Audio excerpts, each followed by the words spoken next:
નમસ્કાર, પંચાયત સમાચાર 24 માં આપનું સ્વાગત છે। દાહોદ સ્થાનિક સ્વરાજ્યની ચૂંટણીમાં ભારતીય જનતા પાર્ટીનો ભવ્ય વિજય। જિલ્લા ભાજપ પ્રમુખ સ્નેહલ ધરિયાએ ઐતિહાસિક જીતનો શ્રેય કાર્યકરોને આપ્યો। દાહોદ જિલ્લામાં યોજાયેલી સ્થાનિક સ્વરાજ્યની ચૂંટણીઓમાં ભારતીય જનતા પાર્ટી પર એકવાર શાનદાર વિજય નોંધાવીને પોતાનો દબદબો જાળવી રાખ્યો છે। ચૂંટણી પરિણામોની સત્તાવાર જાહેરાત થતાં જ દાહોદ નગરપાલિકા ખાતે પક્ષના નેતાઓ અને કાર્યકર્તાઓ દ્વારા ફટાકડા ફોડીને ભવ્ય વિજયોત્સવ મનાવવામાં આવ્યો હતો।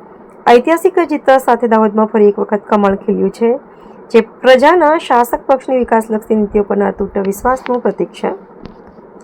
આ પ્રચંડ જનાદેશ પાછળ પાર્ટીના હોદ્દેદારોને પાયાના કાર્યકર્તાઓની રાત દિવસની અથાગ મહેનત તથા સંગઠનાત્મક માળખાની મજબૂતી મુખ્ય કારણભૂત રહ્યા હોવાનું મનાય છે। ઉજવણી દરમિયાન સ્થાનિક નેતૃત્વ અને વિજેતા ઉમેદવારો એકબીજાને રૂબરૂ મળીને શુભકામનાઓ પાઠવી હતી અને ખુશી વ્યક્ત કરી હતી। પક્ષના અગ્રણીઓ દ્વારા ઐતિહાસિક જીતનો સંપૂર્ણ શ્રેય જનતાના આશીર્વાદ અને બૂથ સ્તરના કાર્યકર્તાઓના નિસ્વાર્થ પરિશ્રમને સમર્પિત કરવામાં આવ્યો હતો। જીતના ઉત્સાહભર્યા માહોલ વચ્ચે દાહોદ જિલ્લા ભાજપ પ્રમુખ સ્નેહલ ધરિયાએ પક્ષના ભવિષ્યના રોડમેપ અંગે સ્પષ્ટતા કરી હતી। તેમણે દ્રઢ વિશ્વાસ વ્યક્ત કર્યો હતો કે મળેલા જંગી બહુમતને પગલે નગરપાલિકાની સાથે સાથે જિલ્લા અને તાલુકા પંચાયતોમાં પણ ભારતીય જનતા પાર્ટી જ પોતાનું શાસન સ્થાપશે। આ રાજકીય સમીકરણો દાહોદ જિલ્લાના આગામી વિકાસલક્ષી પ્રોજેક્ટ્સને વધુ વેગવાન બનાવવા અને સ્થાનિક સ્તરે સુશાસન આપવા માટે એક મજબૂત મંચ પૂરો પાડશે તેવો આશાવાદ વ્યક્ત કરવામાં આવ્યો છે। સ્થાનિક સ્વરાજ્યની ચૂંટણી 2026માં ગુજરાત ભગવામય બન્યું છે, એ રીતે દાહોદ જિલ્લો પણ ભગવામય બન્યો છે। દાહોદ જિલ્લાની 50 જિલ્લા પંચાયતની સીટોમાંથી 37 જિલ્લા પંચાયતની સીટો ભારતીય જનતા પાર્ટીના ઉમેદવારોએ કબજે કરી છે।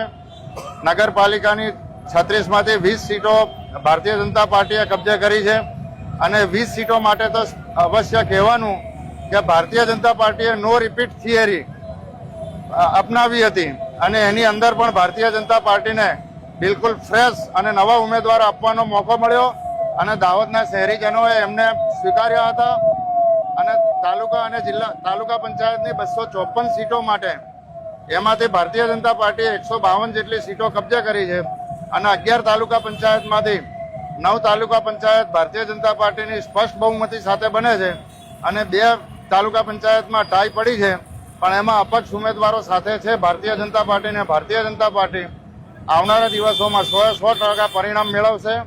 હું આ તબક્કે ભારતીય જનતા પાર્ટીના સૌ કાર્યકર્તાઓને ખૂબ ખૂબ અભિનંદન પાઠવું છું કે તેમને ખૂબ મહેનતથી અને ખનથી કામ કરી અને ભાજપને વિજયી બનાવ્યા છે અને વિજેતા સૌ ઉમેદવારો તાલુકા પંચાયત હોય, જિલ્લા પંચાયત કે નગરપાલિકા, એમને અભિનંદન પાઠવું છું કે આવનારા 5 વર્ષમાં આપને જે સત્તા મળી છે એ સત્તાનો ભારતીય જનતા પાર્ટીના પ્રણાલી મુજબ ખૂબ સુંદર કામ અને વિકાસનું કામ કરી અને આપણે આગળ વધીશું। અસ્તુ ભારત માતા।